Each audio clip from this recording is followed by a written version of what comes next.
Hi guys, another short tactical guide. Today let's break down how to play the Panzer III B in Enlisted, covering its strengths, weaknesses and key features, plus tips on maximising its potential. So what are the key features of the Panzer III B? It's got a fast firing 37mm main gun, a bit more firepower than the previous tank, the Panzer II C, which only had a 20mm gun. It has two powerful MG34 machine guns, 5 crew members, offering better survivability than many early war tanks, although during the gameplay on the channel that I've featured I only had 4 crew unlocked with the 5th Panzer Division. I think I was only operating one MG34 machine gun as well, because I had a seat left over that would have been for a crew member to operate a machine gun. Now onto the armour. Light armour on the Panzer III B, like most early war tanks. In fact, it has less frontal armour than the Panzer II C, with only 15mm of armour on frontal hull and turret. The Panzer II C has 20mm at the front. A bit disappointing.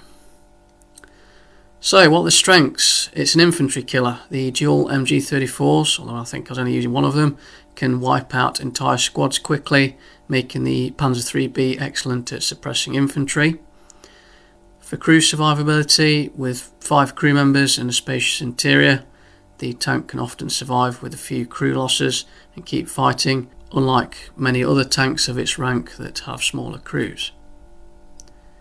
It has decent mobility. While not the fastest, its mobility is adequate for repositioning and flanking lighter vehicles. It has a versatile gun, although it could be seen as a bit of a weakness. I'll talk about that in a moment. The 37mm cannon, while not the best for anti-tank, is effective enough against other early tanks and devastating against soft targets when using HE shells.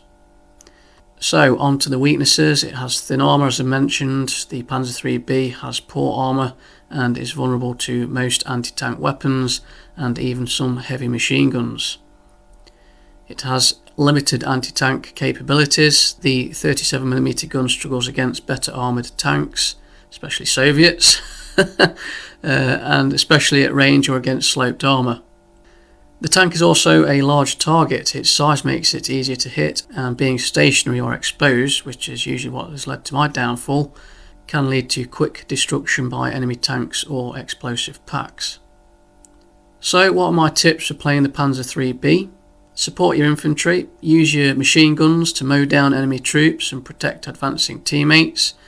Just make sure not to get in too close. Keep yourself a little bit of distance to the infantry. I mentioned this with the Panzer II C. Same style of play. Don't get in too close. Don't get swamped by the infantry if you can. It helps if you've got your own infantry to push their infantry back a little bit to keep that bit of distance. When you do see enemy tanks, try and angle your armour. Slightly angle the tank when facing enemy fire to increase the chance of ricochets, although don't rely on your armour to save you.